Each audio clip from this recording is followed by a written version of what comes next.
La France, ce nom si simple nous paraît évident, tout comme sa forme d'hexagone, si reconnaissable.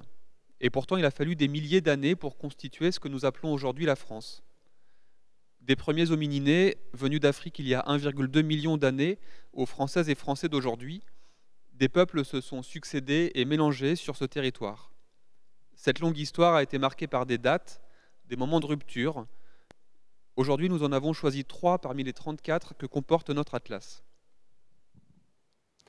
Ce voyage dans le temps commence au Moyen Âge avec un événement qui nous rappelle fortement ce que nous vivons aujourd'hui. 1347, la peste noire et les malheurs du temps.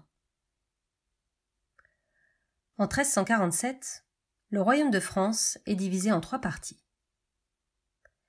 Le domaine royal français est sous le contrôle du roi Philippe VI. D'autres régions appartiennent au royaume de France, mais sont dirigées par de grands seigneurs qui ont prêté serment d'obéissance au roi. Dans le sud-ouest du royaume de France, le duché de Guyenne appartient au roi d'Angleterre, qui a prêté allégeance au roi de France. Mais depuis 1337, le roi d'Angleterre a renié son serment d'obéissance et les 2 pays se sont affrontés dans une succession de batailles. À l'Écluse, en 1340, à Crécy, en 1346, le roi de France a essuyé de cuisantes défaites. Dans les campagnes, les soldats anglais ont pillé les maisons et brûlé les récoltes des habitants. C'est alors que la peste frappe aux portes de l'Europe. Kaffa est le port où arrivent les marchandises venues d'Asie et de Chine. Des fourrures, de la soie, et avec elles les rats, leurs puces et la peste. Elle est surnommée la peste noire, noire comme la mort. La peste suit les routes maritimes. À travers la mer Noire, la mer Méditerranée, elle accoste en Grèce et à Jérusalem, puis remonte vers le royaume de Hongrie. Elle arrive à Marseille le 1er novembre 1347, avant de remonter par les fleuves et par l'océan Atlantique jusqu'au royaume d'Angleterre, puis pénètre dans le Saint-Empire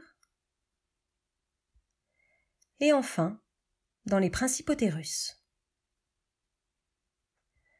En 5 ans, elle provoque la mort brutale de 25 millions de personnes, soit presque la moitié de la population européenne.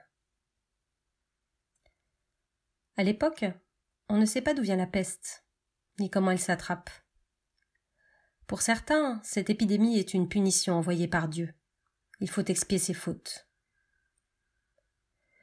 Depuis le Saint-Empire, des processions se multiplient. Des hommes vont de ville en ville, où ils se flagellent, se fouettent en public en clamant des chants religieux, les cantiques. Ce sont les flagellants. Comme on ne sait pas comment la peste se transmet, il faut des coupables. Très vite, les Juifs sont accusés d'avoir empoisonné l'eau des puits et sont victimes de massacres, les pogroms. L'épidémie de peste ravage le royaume de France déjà bien affaibli par la guerre. Elle finit par s'atténuer au bout de 2 ans, même si elle ressurgit de temps à autre. En 1350, Jean II, surnommé Jean le Bon, succède à son père, le roi Philippe VI. Il poursuit la guerre contre l'Angleterre. En 1356, lors de la bataille de Poitiers, Jean le Bon est fait prisonnier par les Anglais. Le roi d'Angleterre prend le pouvoir en France, mais laisse le pays sous l'administration du fils du roi, le dauphin Charles, héritier du trône. Dans tout le pays, la colère gronde contre le roi. Les paysans se révoltent contre les seigneurs. À Paris, un riche marchand Étienne Marcel veut renverser le pouvoir royal. À la tête d'une foule armée d'épées et de haches, il pénètre dans le palais, tente d'assassiner le dauphin et tue 2 des conseillers royaux. Quelque temps plus tard, le dauphin, devenu roi sous le nom de Charles V, parvient à écraser les révoltes. Étienne Marcel est vaincu et le calme revient peu à peu au sein du royaume. Personne ne se doute, à l'époque, que c'est le début d'une guerre qui durera plus de 100 ans, et que la peste ressurgira par épisodes, sans être jamais totalement éradiquée. La peste est l'une des maladies qui a fait le plus de victimes dans le passé. Quand est-elle apparue ? Aucun moyen de le savoir. Elle existe sûrement depuis des milliers d'années. Elle a fait des ravages pendant l'Antiquité, en Égypte, en Grèce et dans l'Empire romain. Puis au début du Moyen Âge en Europe, à partir des années 550. Mais ces épidémies s'atténuent, finissent par disparaître, et leur souvenir se perd. En 1347, quand la peste ressurgit en Europe, on a oublié à quel point elle est mortelle. La maladie est due à une bactérie en forme de bâtonnet, le bacille. Au départ, elle s'attaque aux rongeurs, notamment aux rats. Or, ces rats sont couverts de puces, de minuscules insectes qui se nourrissent du sang des animaux et donc inspirent un peu de la bactérie à chaque piqûre. Quand les puces sautent sur d'autres animaux ou sur des êtres humains, elles transmettent la maladie. Au Moyen Âge, les rats pullulent dans les villes et sur les bateaux. Les chats adorent les chasser, mais à l'époque, ils sont vus comme des créatures du diable, surtout s'ils sont noirs. Si vous possédiez un chat, vous pouviez être accusé de sorcellerie. On a donc peu à peu éradiqué les chats dans les villes. Il n'y a plus de prédateurs. La voie est libre pour les rats qui se délectent des ordures dans les rues et colonisent les caves et les greniers. Ils vivent aux côtés des humains et leurs puces sautent allègrement de leur fourrure aux vêtements des hommes, des femmes et des enfants. Or, au Moyen Âge, on change rarement de linge et on ne se lave pas souvent. Beaucoup d'humains ont des puces, comme aujourd'hui les enfants ont des poux. Personne n'imagine à l'époque que les puces sont responsables de l'épidémie. Au Moyen Âge, les médecins lient l'équilibre de la vie au mouvement des astres. Les savants observent, en 1347, une disposition particulière des planètes dans le ciel. Ils pensent que cet alignement étrange provoque un déséquilibre entre les 4 éléments composant le corps humain. La terre, l'air, le feu et l'eau. Selon eux, de l'air infecté par un poison, la pestilence, remonte des profondeurs de la terre et quiconque respire cet air empoisonné tombe malade. Le médecin du pape, Guy de Chauliac, a décrit avec précision les symptômes de la peste. Ils sont effrayants. La bactérie se loge dans les ganglions, dans le cou, sous les aisselles et les fait gonfler. Elle déclenche l'apparition de bubons, des sortes de gros boutons qui éclatent, libérant une odeur suffocante. Elle provoque de la fièvre et s'attaque également aux poumons, déclenchant une toux violente qui répand la bactérie partout autour d'elle. Les malades crachent aussi très souvent du sang. La peste conduit à une mort rapide dans la plupart des cas. Guy de Chauliac a tenté de trouver des traitements contre la peste. Il préconise d'abord l'incision des bubons, ce qui s'est avéré inutile. Il décide alors d'essayer un médicament connu depuis l'Antiquité, la thériaque. La thériaque a été inventée pour soigner les gens mordus par les serpents ou empoisonnés par le pavot ou la ciguë, des plantes parfois mortelles. Elle est composée de 64 ingrédients.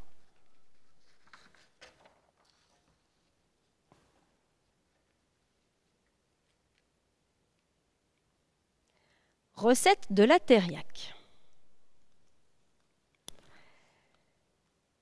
Récolter des racines de gentiane,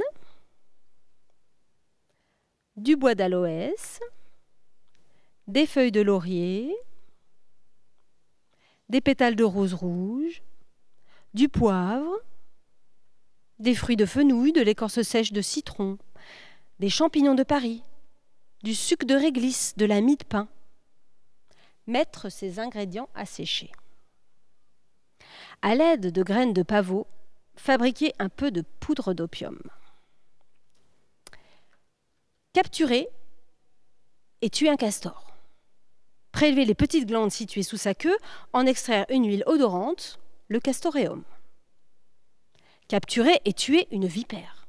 La laisser sécher, la découper en rondelles. Prélever du sulfate de fer, de la terre sigillée. À l'aide d'un pilon, réduire tous les ingrédients en poudre, puis passer au tamis pour que la poudre soit la plus fine possible. Faire fondre du miel, puis dans un flacon, mélanger de la térébenthine de Chine, le miel réchauffé et du vin de Grenache. Bien mélanger et y incorporer peu à peu la poudre précédemment préparée. Vous obtiendrez une pâte un peu molle que vous pourrez donner à vos patients à la petite cuillère. Atteint lui-même par la peste, Guy de Chauliac faillit en mourir. Miraculeusement guéri, peut-être grâce à la thériaque, il a pu nous transmettre son incroyable témoignage. Il faut attendre le XIXe siècle pour que le médecin Alexandre Yersin découvre le bacille de la peste et sa transmission par les puces. Aujourd'hui, la peste a disparu dans les pays où les mesures d'hygiène ont éliminé les puces, mais elle ressurgit parfois, comme en Inde, en 1994. Elle se traite bien grâce à des médicaments, les antibiotiques, sûrement moins délicieux que la thériaque de Guy de Chauliac.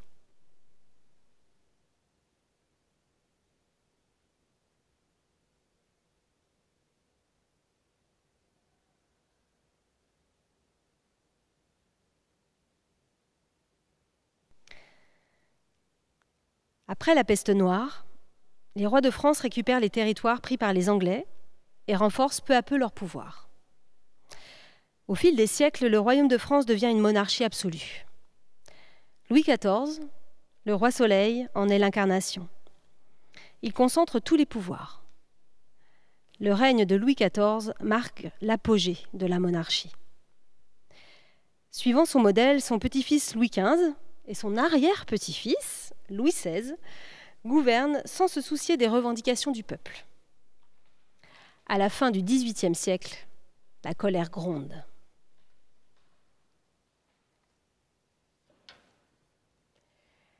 « 1789, la France entre en révolution. En 1789, Louis XVI est confronté à une crise très grave. Les récoltes de blé ont été mauvaises, plusieurs années de suite, et le peuple manque de farine. Le prix du pain ne cesse d'augmenter, et le pain, c'est la base de l'alimentation de l'époque. Et puis, le royaume de France a participé à de nombreuses guerres en Europe. Il a aussi aidé les États-Unis dans leur guerre d'indépendance. Or, les guerres coûtent cher. Les caisses du royaume sont vides. Le roi doit trouver de l'argent. Cet argent, il ne peut l'obtenir qu'en prélevant de nouveaux impôts. Mais les impôts, à l'époque, tout le monde n'en paie pas. En 1789, la société est basée sur les privilèges, c'est-à-dire des droits et des avantages. D'un côté, il y a ceux qui ont des privilèges, de l'autre, ceux qui n'en ont pas, et ceux qui n'ont pas de privilèges sont bien plus nombreux que ceux qui en ont. C'est la noblesse qui détient le plus de privilèges. Les nobles, ce sont les grandes familles du royaume, les héritières des seigneurs du Moyen-Âge. Ils détiennent d'immenses terres, cultivées par des paysans qui leur reversent pratiquement tout le fruit de leur récolte. Les nobles possèdent souvent d'incroyables richesses, des châteaux, des palais, de l'or. Certains font partie de l'entourage du roi, voire même de sa famille. Ils participent au gouvernement. Ils ont le pouvoir. L'ont-ils mérité par leur travail? Non. Ils se sont contentés d'être nés dans la bonne famille. Autre privilégié, le clergé. Le clergé, ce sont les prêtres, les moines, les religieuses qui appartiennent à l'Église de France. Comme la noblesse, l'Église aussi détient des terres et des richesses. Certains de ses membres font partie des grandes familles nobles, d'autres sont même parfois ministres du roi. Comme la noblesse, le clergé détient le pouvoir. Or, ni la noblesse, ni le clergé, malgré leurs immenses richesses, ne payent des impôts. Alors, où piocher pour remplir les caisses du royaume? Dans les poches du tiers-état. Le tiers-état, comme son nom l'indique, c'est le troisième état, celui qui vient après la noblesse et le clergé. Ce sont d'abord les paysans. La plupart des hommes et des femmes de l'époque vivent à la campagne et cultivent les terres des nobles et du clergé. Ce sont aussi des artisans, boulangers, menuisiers, couturières, des bourgeois, avocats, banquiers, commerçantes. Ça en fait du monde pour payer des impôts. Sauf que les poches du tiers-état sont vides. Et surtout, le peuple commence à se dire que la noblesse et le clergé pourraient bien participer aussi. En effet, des idées nouvelles sont venues remettre en cause les privilèges. Tout au long du XVIIIe siècle, elles ont été lancées par des philosophes comme Voltaire, Rousseau, Diderot, surnommés les Lumières car ils éclairent les esprits. Les Lumières réclament davantage de liberté. Pouvoir donner son opinion, dire que l'on n'est pas d'accord, et ça sans risquer la prison. Ils veulent établir l'égalité entre les êtres humains. Ils considèrent que toute personne, quelle que soit sa famille, son métier, devrait avoir les mêmes chances et les mêmes possibilités que les autres. Et donc ils souhaitent la fin des privilèges pour la noblesse et le clergé, que tous payent des impôts et que le tiers-état puisse participer à l'exercice du pouvoir. Le 4 mai 1789, Louis XVI convoque les États généraux dans son château de Versailles.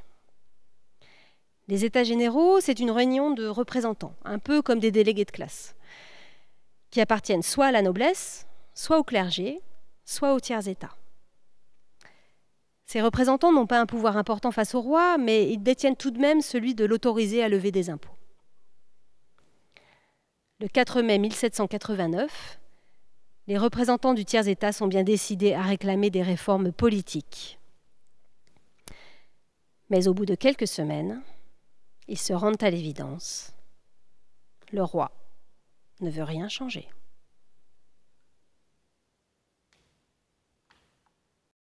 « 1789, la France entre en révolution. En 1789, le royaume de France est en crise. Pour tenter de la résoudre, le roi Louis XVI a convoqué les États généraux dans son château à Versailles. Les représentants passent des semaines à débattre. Le 20 juin 1789, 300 délégués du tiers-état, quelques nobles et membres du clergé, se réunissent dans la salle du jeu de paume du château. Ils veulent davantage de liberté et d'égalité. Et surtout que le roi gouverne avec une assemblée composée de députés élus, choisis par le peuple. Ce soir-là, ils font le serment de ne pas se séparer avant d'avoir écrit une constitution. C'est le serment du jeu de paume. Pendant ce temps-là, la tension monte à Paris. Le peuple crie famine et des émeutes éclatent. Le 14 juillet 1789, des Parisiens parviennent à s'emparer de fusils et de canons.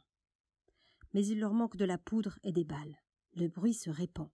Il y en a au château de la Bastille. Cette forteresse est une prison où l'on enferme depuis des siècles ceux qui s'opposent au pouvoir royal. Les Parisiens se massent aux portes de la forteresse, mais soudain, une explosion retentit. « Le gouverneur de la Bastille nous tire dessus !» La foule se déchaîne. Les gardes ripostent à coups de fusil et font plus de 100 victimes parmi les émeutiers, qui se replie et commence le siège du château. Le gouverneur de la Bastille finit par se rendre, les révolutionnaires entrent dans la forteresse et libèrent les 7 prisonniers qui y étaient enfermés. La nouvelle des événements parisiens se répand dès le lendemain dans tout le royaume. Dans 25 autres villes, les patriotes s'emparent du pouvoir. C'est la révolution municipale. Dans les campagnes, la rumeur se répand que les seigneurs vont affamer la population. Les paysans brûlent des châteaux. C'est la grande peur. Pendant ce temps-là, l'Assemblée constituante vote le 4 août 1789 l'abolition des privilèges, puis la Déclaration des droits de l'homme et du citoyen. Mais le pain manque toujours à Paris.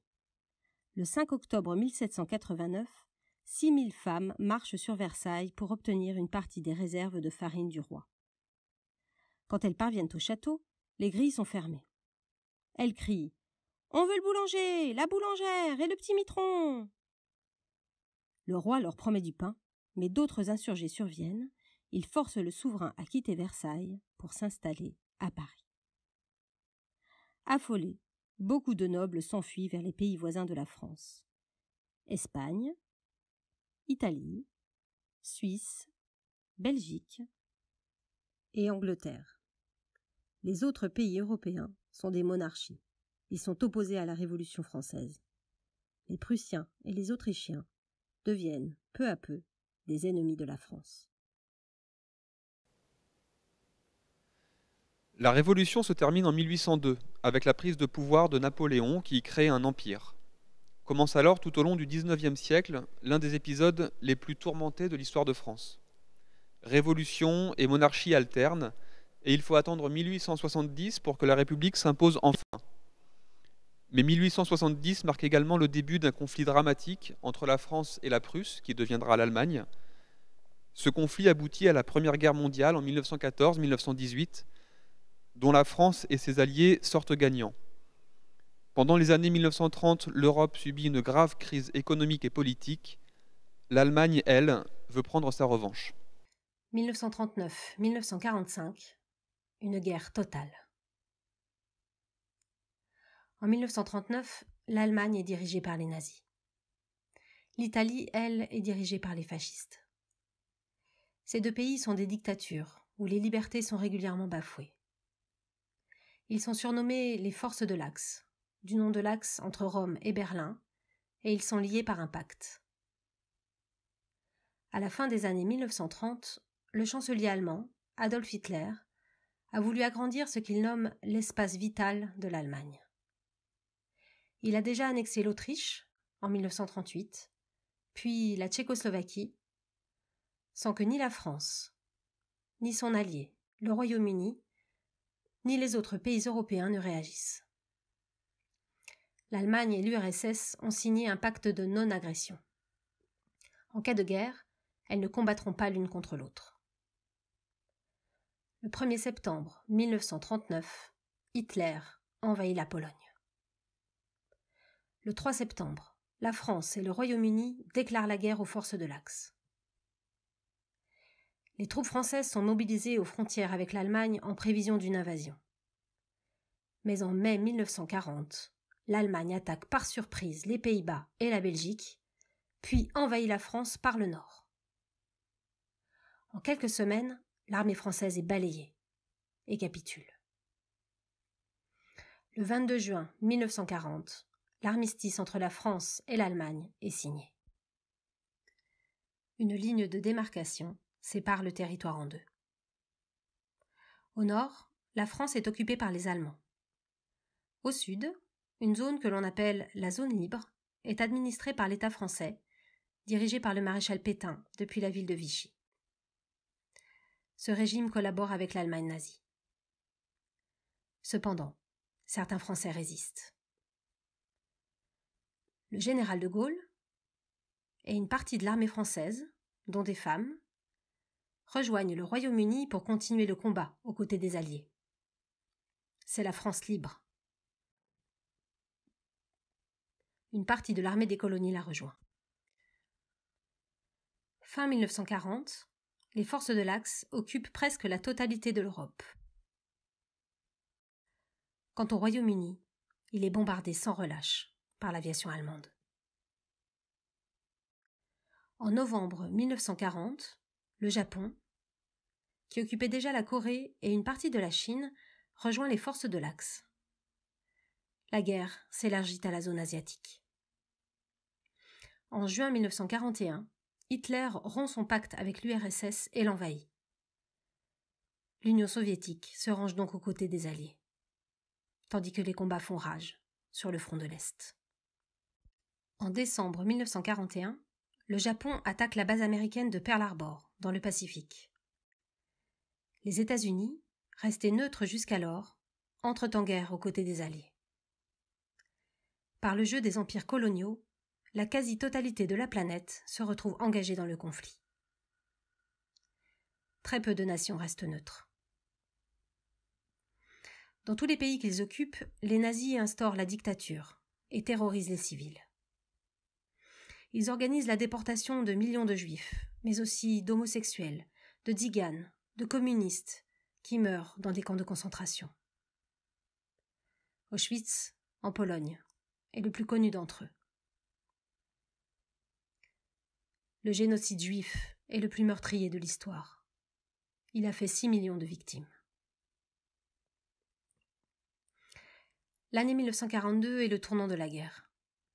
Les forces de l'Axe atteignent leur expansion maximale. Les Alliés lancent des offensives puissantes qui donnent lieu aux batailles de Stalingrad, en URSS, et El Alamein, en Égypte. Elles sont parmi les plus meurtrières de la guerre. Les troupes japonaises occupent une large part de l'Asie. Elles se livrent également à des massacres de civils. La guerre fait rage aussi dans les océans Pacifique et Atlantique. Les forces de l'Axe résistent, mais finissent par plier. L'offensive soviétique, puis l'envoi des troupes américaines en Afrique du Nord, précède les débarquements alliés en France, en Normandie, en juin 1944, et en Provence, en août 1944. C'est le début de la reconquête de l'Europe. L'aviation alliée bombarde les grandes villes allemandes. Et la guerre fait encore rage dans le Pacifique. En 1945, les Américains remportent la bataille d'Iwo Jima. Mais ils ne parviennent pas à venir à bout du Japon. L'Allemagne capitule le 8 mai 1945, mais la guerre contre le Japon se poursuit. 3 mois plus tard, en août, les États-Unis lancent 2 bombes nucléaires sur Hiroshima et Nagasaki.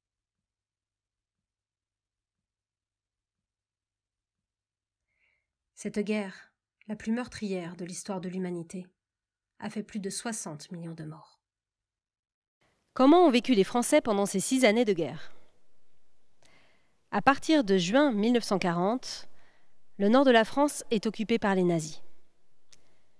Les Allemands s'installent dans les bâtiments publics, dans des maisons. La Gestapo, la police allemande, contrôle les papiers d'identité des gens dans les rues. Les réserves de céréales, de viande, sont confisquées pour être envoyées en Allemagne. Conséquence, les Français manquent de tout. Pour acheter leur nourriture, ils utilisent des cartes de rationnement. Ils sont obligés de remplacer le café par de la poudre de chicorée, une salade. Ce régime s'étend à l'ensemble de la France en 1942, avec l'envahissement de la zone libre. La vie des Français s'assombrit encore davantage. L'Allemagne met en place le service du travail obligatoire. Des ouvriers français sont obligés de quitter leur famille pour travailler dans les usines allemandes. C'en est trop. De plus en plus d'hommes et de femmes choisissent de dire non, de résister. Certains ont rejoint le général de Gaulle en Angleterre en 1940, mais la plupart demeurent en France et combattent, chacun à leur façon. Cette résistance, elle a été très forte dans les zones reculées, dans les montagnes, les endroits où il était facile de se cacher, de s'organiser. On appelle ces endroits les maquis. Un maquis, C'est à l'origine un paysage de Méditerranée, fait de petits arbrisseaux touffus et souvent piquants. Les Anglais envoient des avions survoler les zones de maquis et parachutent des armes pour les résistants. Ils parachutent aussi des agents de la France libre, en provenance de Londres, pour les aider à s'organiser. Les résistants mènent des actions de sabotage. Ils font dérailler des trains qui partent en Allemagne. Ceux qui travaillent dans les usines de voitures destinées aux Allemands y mettent de l'huile de vidange frelatée ou dévissent des boulons. Certains résistants n'hésitent pas à assassiner des soldats allemands. Mais les représailles sont terribles. Pour un Allemand assassiné, ce sont des dizaines d'otages innocents qui sont fusillés. Dans les villages reculés, les fermes isolées, des habitants acceptent d'aider les maquisards, qui doivent trouver des endroits sûrs pour y déposer leurs armes, leurs explosifs. Les résistants vivent dans la clandestinité.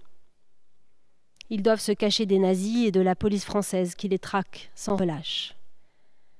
Quand ils sont emprisonnés, ils sont fusillés ou déportés. Le chef de la résistance, Jean Moulin, a été arrêté et torturé par les nazis avant d'être assassiné. Mais résister, c'est aussi écrire des graffitis sur les murs. À bas Hitler. C'est écrire des tracts qu'on se passe sous le manteau et qu'on distribue dans les boîtes aux lettres. Français, désobéissez. C'est aussi imprimer des journaux clandestins dans les caves, en cachette. C'est écrire des messages codés, compréhensibles seulement avec une grille permettant de les déchiffrer. Pour communiquer entre eux, les résistants emploient la radio. Depuis Londres, les Français parlent aux Français. Une station diffuse des messages que seuls les résistants peuvent comprendre. Le débarquement de Normandie a été annoncé à la radio par un vers de Verlaine. Les sanglots longs des violons de l'automne blessent mon cœur d'une langueur monotone. Les Allemands n'y ont vu que du feu. Les résistants ne se regroupent jamais à plus de 2 ou 3 en public. Ils ne révèlent jamais leur véritable identité et prennent des surnoms. Celui de Jean Moulin était Max. Cette vie clandestine est encore plus dangereuse pour les Juifs. Les nazis ont décrété que les Juifs étaient indésirables et qu'ils devaient être exterminés. À partir de 1942, tous les Juifs sont obligés de porter une étoile jaune cousue sur leurs vêtements afin d'être reconnus plus facilement. Des milliers de personnes sont arrêtées lors de rafles, comme celle du Veldiv en 1942. Dans ce vélodrome d'hiver, plus de 13 000 personnes ont été enfermées avant d'être déportées vers les camps de concentration nazis. Mais grâce à la complicité de certains Français, de nombreux Juifs ont réussi à se cacher dans des fermes, dans des villages, et même parfois en ville. Des enfants ont été mis à l'abri, ont changé de nom, d'identité. Ils ont ainsi pu échapper aux nazis. La résistance, ce sont aussi ces personnes-là, celles qui ont sauvé des Juifs, surnommés les Justes. Des milliers de personnes se sont engagées dans la résistance. Et c'est la somme de toutes ces actions, grandes ou petites, qui a préparé le débarquement des Alliés en 1944 et la victoire finale.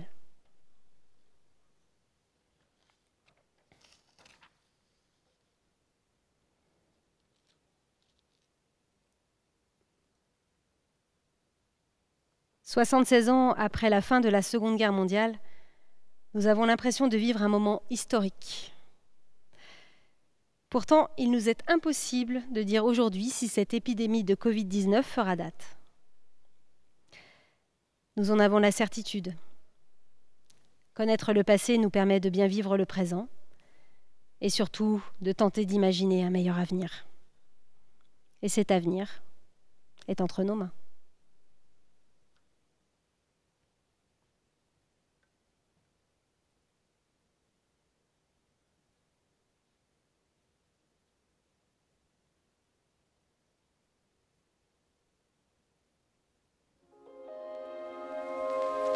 Bonjour.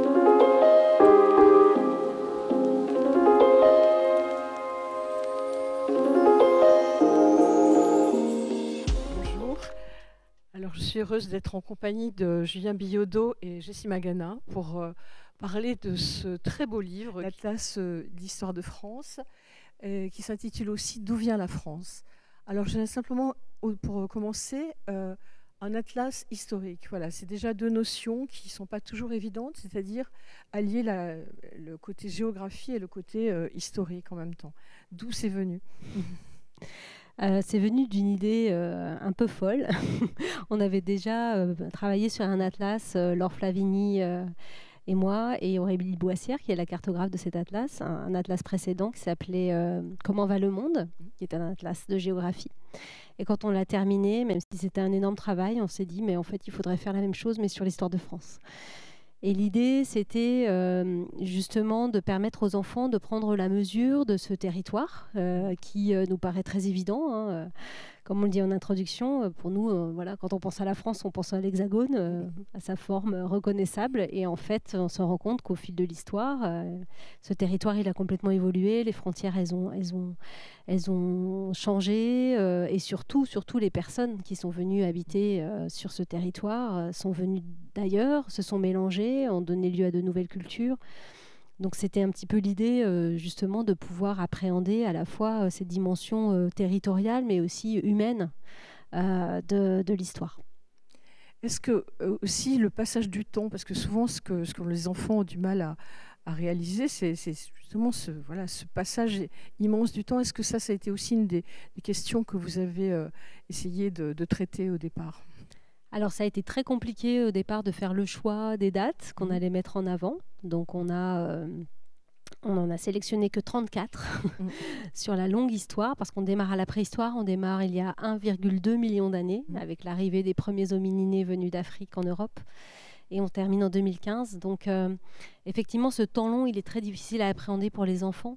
Donc l'idée, c'était d'avoir comme ça des flashs en fait visuels, très visuels, sur chaque date, pour avoir aussi une ambiance qui nous permette de comprendre comment vivaient les gens à l'époque. Et donc c'est là-dessus qu'on a beaucoup travaillé, bien sûr, avec Julien Billaudot. Voilà.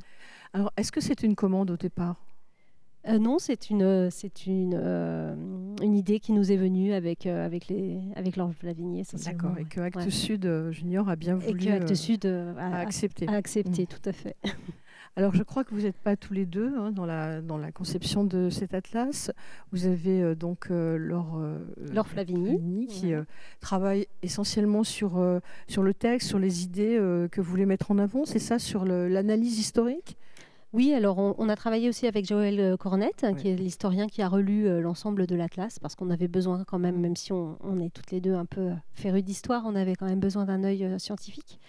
Donc on conçoit évidemment le texte, on imagine comment seront les personnages et les couleurs éventuellement, mais aussi la tonalité que pourrait avoir chaque carte. Et on travaille là-dessus avec Aurélie Boissière, qui est cartographe, qui, elle, va mettre les données en fait, sur une carte, un travail qui est un travail à la fois de précision et aussi d'imagination, parce qu'il faut aussi réfléchir à la meilleure manière de présenter les choses. Et ensuite, on confie tout ça à Julien. Oui, j'allais me demander comment vous transmettez tout ça et donc, à Julien pour que... On a des réunions où on a groupé à chaque fois tout un petit paquet de cartes, où donc à chaque fois, on fait des réunions, on est tous les quatre. Et donc il y a eu tout un travail en amont voilà, que Jessie a expliqué, qui synthétise aussi, donc moi qui ne suis pas historien, il faut me synthétiser voilà, tous les enjeux d'une période historique. Et puis, donc elle m'explicite bien, voilà, en fait Aurélie qui est cartographe me prépare déjà une carte où tous les éléments sont placés, mais qui sont, voilà, c'est une carte de cartographe. Moi après je vais tout redessiner pour en faire une carte illustrée. Et donc voilà, donc j'ai vous me présentez pour chaque carte les points importants, et ensuite moi j'ai un travail une fois que j'ai compris voilà, tous les enjeux d'une carte, de documentation. Je vais documenter pour chaque époque historique et pour essayer de retranscrire voilà, ce que disait Jessie, une ambiance qui est propre à chacune des époques que balaye le livre. Alors, j'ai compris que l'humain était vraiment au centre de cet atlas et en fait c'est vous qui êtes qui allez traduire ça par les dessins. Alors comment est-ce qu'on fait quand on veut rendre quelque chose le plus vivant possible? Alors, c'est vrai, le fait que ça soit des cartes illustrées, en tant qu'illustrateur, ça ne me permet pas une palette d'expression aussi libre que pour un livre illustré où je ne vais pas avoir à travailler sur une carte. Là, ça me contraint beaucoup parce que je dois faire très attention à toutes les informations cartographiques qu'il faut respecter. Mais moi, je me suis attaché pour rendre ces cartes vivantes à déjà essayer de retranscrire chacune des époques par, même si c'est des très petits dessins, par une attention au détail dans la manière dont sont habillées toutes les personnes qui sont représentées. Essayer de représenter une variété de populations pour chacune des cartes et de détailler, d'avoir une attention portée au détail. Et est-ce que vous inspirez des représentations de l'époque, enfin pour certaines... Sur plusieurs des cartes, j'ai pas fait ça à chaque fois, mais pour moi l'idée c'est que quand on ouvre une nouvelle double page, on arrive sur une nouvelle période historique et donc déjà il y a une première lecture globale de la carte, ne serait-ce que par les couleurs, qui doit donner un sentiment qui peut faire penser à cette époque historique. Donc déjà je fais un travail au niveau de ma gamme colorée qui change à chacune des cartes. Et ensuite, par le détail du traitement graphique qui des fois va varier. Donc à plusieurs reprises, je me suis inspiré par exemple pour certaines cartes, je me suis inspiré des gravures de la Renaissance, pour d'autres cartes plutôt de la manière de représenter des peintres au Moyen-Âge où il n'y a pas vraiment la notion d'échelle et de perspective. Ça, c'est quelque chose qui m'intéressait. Donc, à chaque fois que je fais de la recherche documentaire, des fois, je vois des choses qui sont intéressantes à retranscrire graphiquement et ça a été un exercice en soi de varier de style graphique au sein d'un même livre. Oui, parce que j'ai vu, vous avez un petit rond sur la bataille de Hastings, justement, et c'est vrai que là, il y a une façon de rendre les personnages qui est très marquée, qui est marquée un peu même dans notre imaginaire, enfin en plus dans notre fond culturel. Donc c'est vrai que je trouve que c'est intéressant, même si les enfants ne le connaissent pas, de relier ça avec une façon de voir l'histoire, enfin, et puis même la façon dont elle a presque été enseignée jusqu'à maintenant, même si effectivement, vous n'avez pas tout à fait le même but. Vous faites un pas de côté justement par rapport à la façon dont on a enseigné l'histoire et même on la vit. Enfin, une sorte de, quand on parle du roman national, vous êtes un petit peu à l'opposé, je pense. Absolument. Même si je pense qu'un roman national peut être écrit, mais pas de la manière dont certains le voudraient. En tout cas, l'idée dans ce livre, c'est de montrer combien les différentes populations sont une richesse, en fait, et comment toutes ces différentes cultures, toutes ces personnes qui ont constitué la France ont permis aujourd'hui d'avoir la société que l'on a, qui a certes ses travers, mais aussi énormément de richesse, énormément de beauté. Donc l'idée, c'est ça, c'est de montrer par le balayage de toutes ces cartes qui sont chacune très différentes, chacune avec une ambiance très particulière, comment ce sont des strates qui se sont accumulées au fil du temps. Quand on a cette carte qui ressemble à un vitrail de cathédrale, et puis ensuite la carte de mai 68 qui, on dirait une affiche qu'on a trouvée sur les murs. Tout ça, en fait, ce sont des personnes qui, au fil du temps, ont créé ces représentations, ont vécu ces événements et nous les ont transmis. Donc vous faites toujours une grande part à ceux qui ont vécu l'histoire, c'est-à-dire pratiquement qui l'ont subi. Vous partez pas du principe de ceux qui font, disons, la grande histoire, mais plutôt ceux qui sont mêlés à ça Donc comment est-ce que vous le traduisez, ou dans le texte ou dans l'iconographie? Alors, le choix a été fait de ne pas mettre en avant forcément les grands personnages, donc surtout les grands hommes, parce qu'il n'y a pas beaucoup de grandes femmes. Donc, les grands personnages, non, l'idée, c'est de montrer effectivement que l'histoire, elle se fait au quotidien, elle se fait par les gens comme vous et moi. C'est ce qu'on appelle un peu la micro-histoire. Et Joël Cornette le dit très bien dans son introduction, où il raconte que le travail de l'historien, c'est ça, c'est de faire émerger finalement toutes ces histoires, tous ces petits détails de la vie de nos ancêtres, ancêtres. Donc, on s'est attaché beaucoup à ça. On s'est attaché beaucoup aussi dans chaque page et dans chaque carte. On a demandé aussi à Julien de faire très attention à cette représentation-là, d'avoir systématiquement une mise en avant du rôle des femmes, systématiquement aussi, quand c'était possible, une mise en avant du rôle des personnes venues d'ailleurs. On n'a pas du tout fait l'impasse ni sur l'esclavage, ni sur la colonisation, donc sur des images, des épisodes très noirs de l'histoire de France. Et également aussi le rôle du peuple, à chaque fois, par le biais des classes populaires. Donc, on est vraiment sur un terreau qui est vraiment humain et le plus large possible.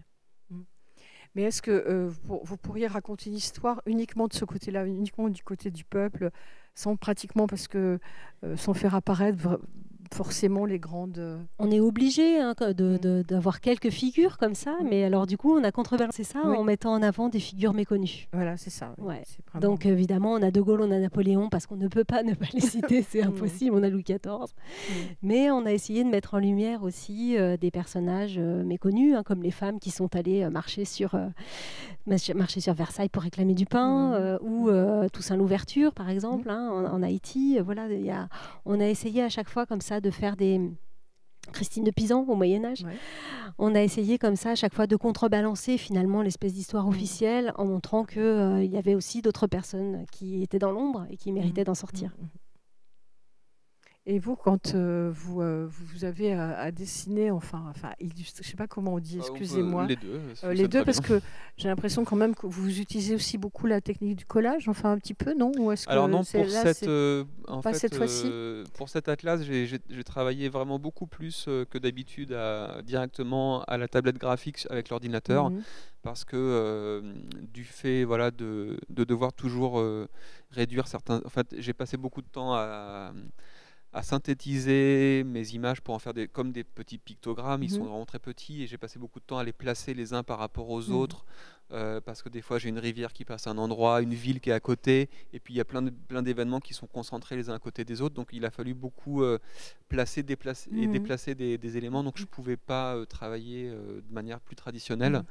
Donc en fait c'est juste les fonds des cartes que je me suis amusé à souvent dessiner à la peinture. J'ai quelques matières que j'ai faites à la peinture, que j'ai ensuite replacées, mais sinon le gros du travail c'est beaucoup plus à la tablette graphique et en numérique. Alors, je crois que vous avez fait aussi des sortes de zoom sur certains événements. Alors quelle était la politique de ces zooms-là? Est-ce que c'était comment vous choisissiez les éléments que vous alliez mettre dans ce zoom plutôt? Eh bien, quand il y a des éléments qui sont très encombrés sur une carte, qui embêtaient beaucoup Julien, on est bien obligé de faire un zoom pour montrer, par exemple, les cathédrales au Moyen-Âge. Eh bien, elles sont très concentrées dans le nord de la France. Voilà, historiquement, on ne peut pas faire autrement, quoi. Donc ça, c'était une grosse contrainte pour Julien, et c'est vrai que les zooms nous permettaient de faire ça. Donc ça, c'était plutôt des zooms, je dirais, cartographiques. Et puis sinon, on a aussi quelquefois un système de petits encadrés, pas de côté, qui nous permettent justement de contrebalancer. Donc, je prenais l'exemple tout à l'heure des femmes qui marchaient sur Versailles. Quand on regarde la carte de la Révolution française en 1789, forcément, on voit que des hommes, parce qu'il y a le serment du jeu de paume, il y a la prise de la Bastille. Alors, on a essayé de contrebalancer, mais voilà. Donc, on a dit, on va contrebalancer, on va mettre des femmes au-dessus. Voilà. Donc, on essayait à chaque fois de contrebalancer. Si on avait une carte très... par exemple, la carte sur Napoléon, on a mis Toussaint l'Ouverture pour justement contrebalancer le côté très napoléonien de la carte. Voilà. Donc c'était à chaque fois une manière justement de replacer la petite histoire dans la grande. Mais est-ce que vous avez fait des propositions vous, en tant que dessinateur, parce que je veux dire par rapport à certaines contraintes sur la manière de synthétiser les informations, non pas vraiment, mais je dirais que c'est aussi beaucoup le travail de la cartographe Aurélie Boissière, qui anticipait plus ma partie qui allait venir et qui a aussi beaucoup travaillé avec Jessie et Laure à la manière de rendre visibles les informations qu'elle souhaitait transmettre, parce qu'elle avait elle arrivait à repérer si ça allait être trop encombré dans certaines zones ou si certaines informations n'allaient pas ressortir visuellement. Voilà. Mais donc j'ai fait des propositions, mais qui n'étaient pas de l'ordre de la manière de placer les éléments sur la carte. J'ai pas en mémoire. Et la solution de parler surtout des moments de rupture, je trouve ça intéressant parce que justement, enfin, montrer aussi qu'une civilisation n'est pas complètement linéaire et qu'il y a des grandes apogées, enfin des grands mouvements comme ça. Donc oui, alors quand on pense histoire, on pense aux dates, hein, Ouais. donc, et c'est vrai que c'est très abstrait pour un enfant une date. Déjà, les retenir, moi déjà j'ai du mal. Alors. Donc comment on peut faire pour retenir une date? C'est un moment où ça bascule en fait. Donc on va le voir tout à l'heure dans la lecture dessinée qu'on va faire. On a choisi 3 dates clés. Et ces 3 dates, on ne les a pas choisies par hasard, parce que c'est des moments où la société, tout à coup, devient différente, où il y a des événements qui font que ça se précipite. Donc voilà, les gens n'ont pas forcément conscience de vivre un moment de rupture au moment où ils le vivent. Mais c'est nous, a posteriori, qui marquons en fait, cet événement en se disant, là, vraiment, on voit ce point de bascule, quoi. 1789, c'est le point de bascule entre la société dans l'Ancien Régime et la société qu'on connaît aujourd'hui. Il y en a d'autres. C'est vraiment le travail historique, ça, c'est de repérer justement ces points-là. Je ne sais pas si c'est le travail historique, parce que le travail historique, il est aussi de comprendre comment vivent les gens sur le temps long. Tout à fait, bien sûr. Mais c'est complémentaire. Oui. Alors, je crois que, pour parler un petit peu du reste de votre travail, vous avez quand même d'habitude, enfin, vous faites beaucoup de petits documentaires, mais aussi des albums et aussi des romans adolescents. Est-ce que vous avez l'impression que c'est le même travail, est-ce que vous êtes dans la même aventure, puisque je crois que vous avez quand même une façon de parler des choses aussi, toujours un petit peu des oubliés de l'histoire, enfin. Oui, alors c'est sûr que moi c'est mon credo de parler des oubliés de l'histoire. Donc c'est vrai que mon travail est très ancré dans cet engagement-là, de montrer effectivement que chacun à notre petit niveau on peut agir. Mais le travail est forcément très très différent entre un documentaire et un roman. Là c'est un travail collectif en plus, c'est ça qui est passionnant aussi, c'est de travailler à plusieurs. Mais ce qui est intéressant aussi en documentaire, c'est aussi de pouvoir donner un ton. Et ce ton, il se donne par le texte, mais il se donne aussi par l'image. Et c'est ça qui est passionnant. Donc je crois que vous aussi, vous travaillez à la fois sur des documentaires et à la fois sur et vous créez des albums aussi. Oui, tout à fait. Donc Voilà, j'ai fait beaucoup de documentaires ces derniers temps et je reprends le chemin de l'album et justement, je me rends compte à quel point ça se travaille aussi. C'est pas la même manière de dessiner et de mettre en place une image. Et vous avez une préférence ? Pas vraiment. Je pense que j'aime bien travailler il y a des périodes où on m'a proposé des documentaires et à chaque fois j'ai accepté parce que ça me plonge dans un univers, c'est assez passionnant. Et l'album, c'est aussi c'est un espace de liberté qui est aussi incroyable. Donc non, je trouve que les deux ont beaucoup d'intérêt. Est-ce que l'imaginaire quand même vous appelle de temps en temps? Oui, tout à fait. Oui. Mais c'est vrai que au-delà de l'imaginaire de l'album, le travail documentaire a beaucoup de, je trouve très intéressant. Donc vraiment, je dirais pas que j'ai de préférence. Là, par contre, j'étais très content de reprendre le chemin de travail plus de fiction. Voilà, parce que j'avais fait beaucoup de documentaires, j'avais peur qu'on me mette un peu dans cette case-là et qu'on me propose plus de projets de fiction, ce que je commençais à regretter. Donc je suis content de m'y remettre. Voilà. Mais vous avez fait un album aussi, tout seul, donc oui, tout à fait. Vous pouvez faire des propositions. Quoi, mais je suis moins à l'aise dans le travail d'écriture. L'album que j'ai écrit tout seul, je ne sais pas d'où il est venu et j'aimerais bien connaître la recette. Mais peut-être que ça reviendra. C'est plus dur. Voilà, j'ai pas la technique pour recréer comme ça aussi facilement que d'illustrer, quoi. Et vous, Jessie, quels sont vos projets futurs? C'est plutôt le documentaire encore ou au contraire Non, je vais continuer à creuser les deux veines. Là pour l'instant, je suis dans la promotion de cet atlas, dans un autre documentaire qui s'appelle Tous différents mais tous égaux, et puis un roman pour jeunes adultes qui s'appelle Nos ailes déployées. Et puis j'ai d'autres projets de documentaires et de romans. Encore faut-il trouver du temps pour s'y plonger, mais je vais continuer dans ces deux voies-là, c'est sûr. D'accord. Écoutez, je crois que je vous remercie. Merci à vous. Merci Jessie. Merci.